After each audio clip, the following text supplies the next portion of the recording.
Hi everybody, it's me, Mike Celestino from LaughingPlace.com, and I've got the new Star Wars The Mandalorian Razor Crest building set. I've been waiting for this since the day The Mandalorian premiered, probably before that. When I first started seeing the trailers, I thought they have to make the Mandalorian ship in Lego form. When the show first started, they only made this, the AT-ST vehicle from one episode, because I think they didn't want to spoil anything from the show.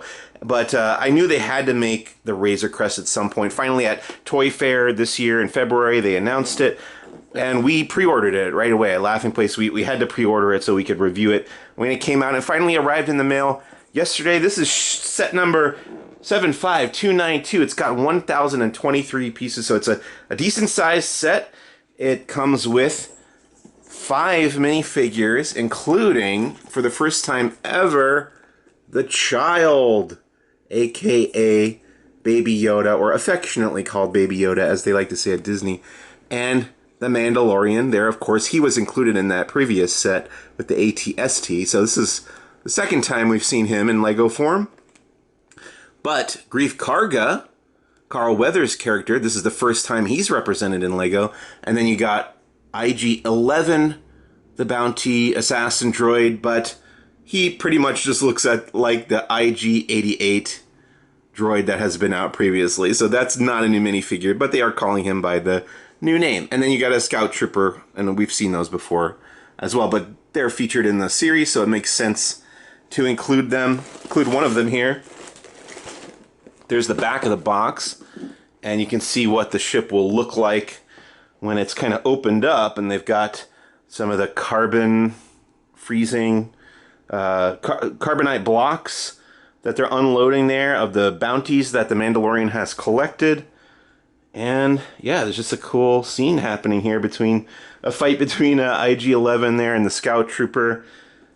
And there's the child hanging out aboard the Razor Crest. I'm super excited to open this up and build this, and we're gonna do a speed build and a review, so I hope you enjoy. Let's open this baby up.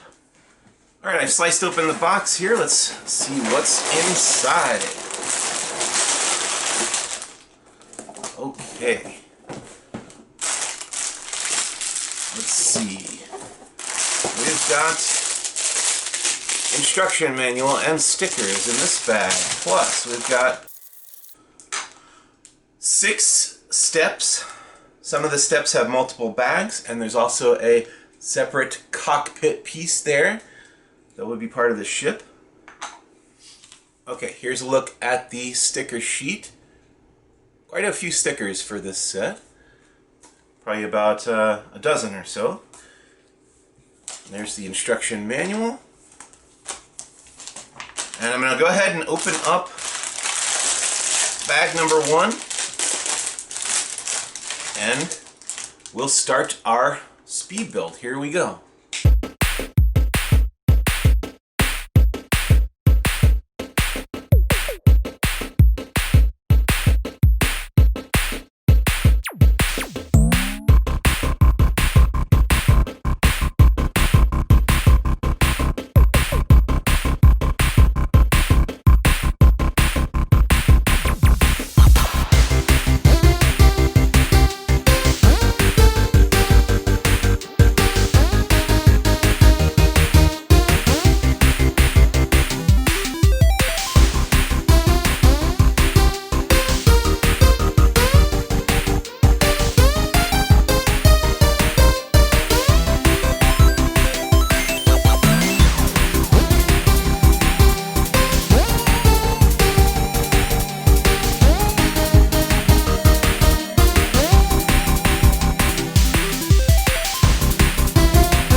Alright, and this is the finished LEGO The Mandalorian Razor Crest set.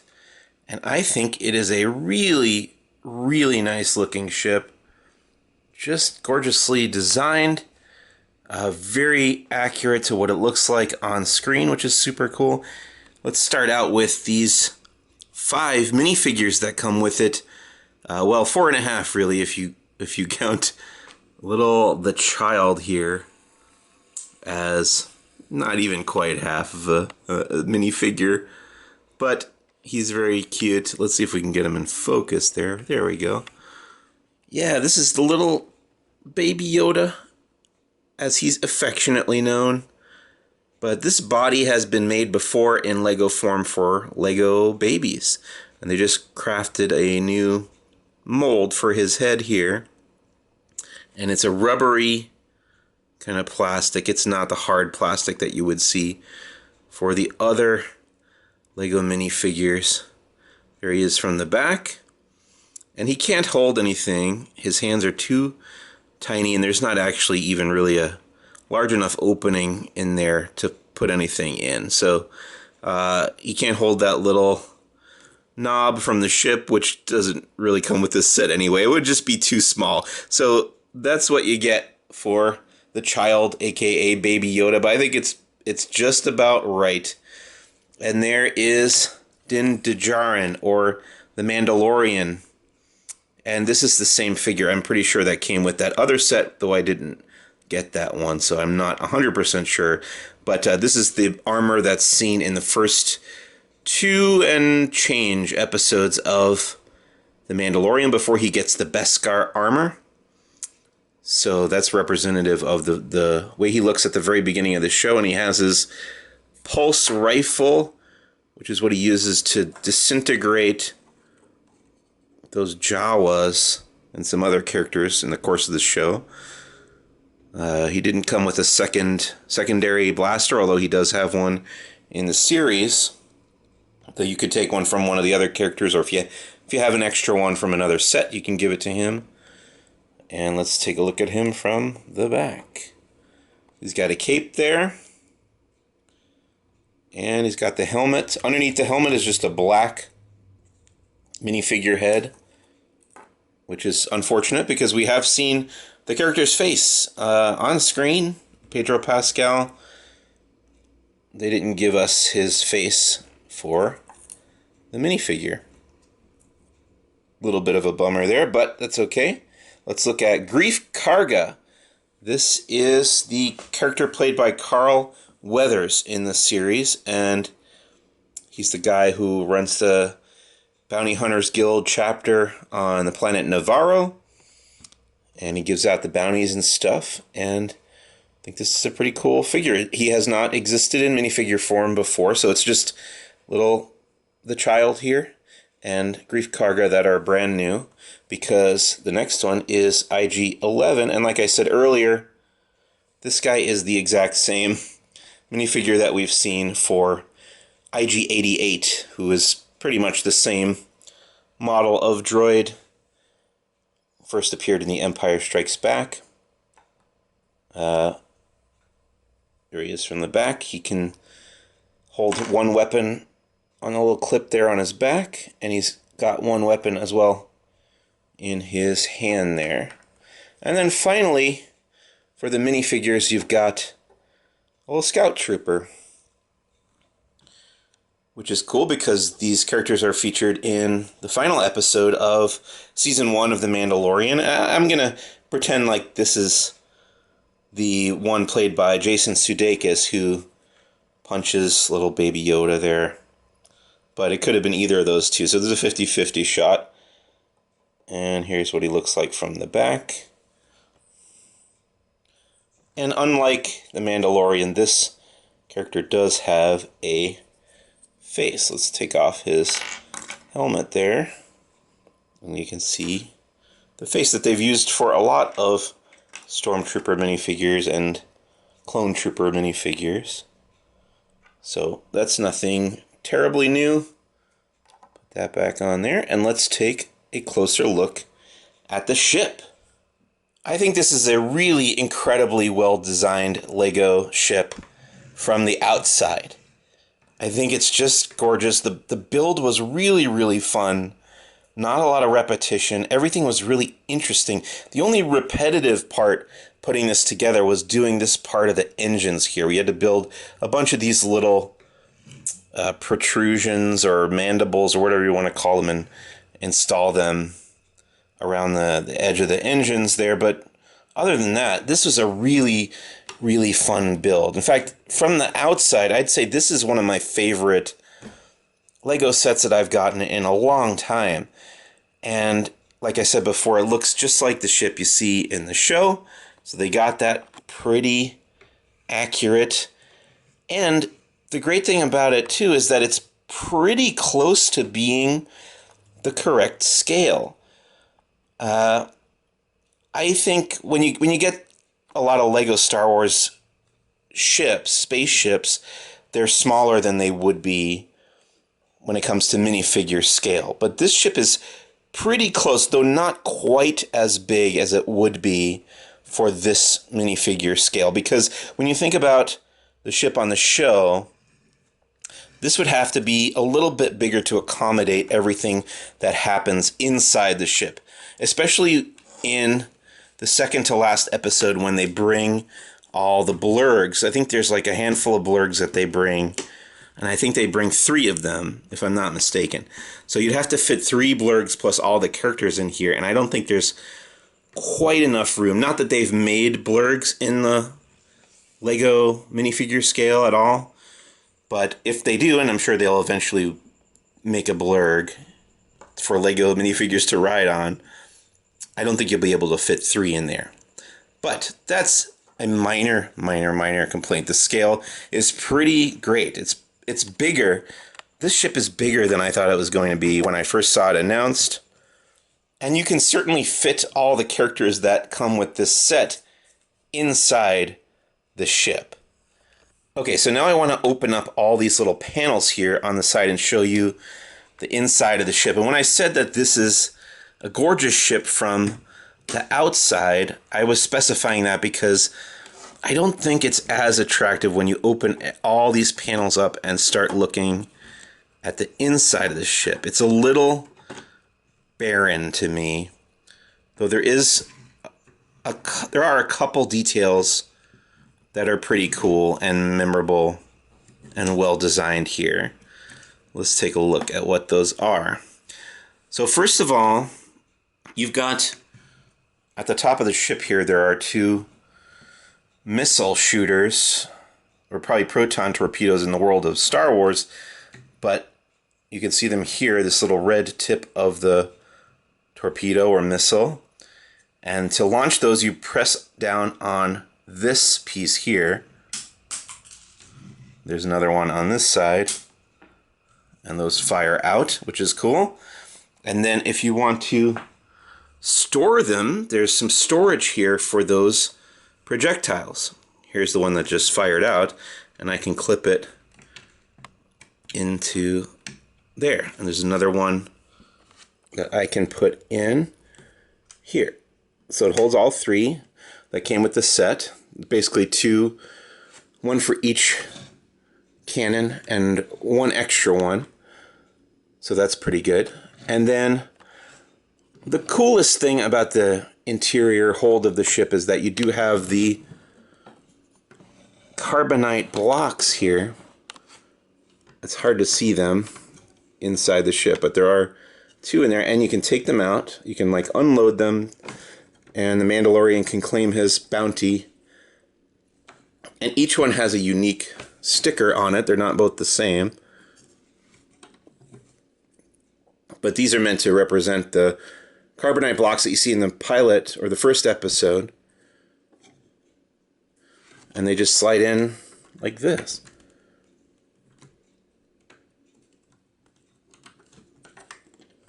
And it holds them there like that. I would have liked 1 or 2 more because he does, I think he has like 3 or 4 in that first episode. So there's just 2 here. And then around the corner on this side of the ship is Din Djarin's little sleeping quarters, which is cool. And I don't think we see this in the show, but it's nice to know where he sleeps when he does sleep on the ship. And you can put the minifigure right in there like that. Although the cape is getting in the way. There we go. And he just sleeps there like that. And those are stickers behind him on the wall there. So that's pretty cool. But yeah, I would have liked to have seen more of what we saw inside the Razor Crest on the show. You know, we saw the hold of the ship a bunch on that series in the first season. And we know that there was a refresher or a vac tube, I think it was called, for the restroom.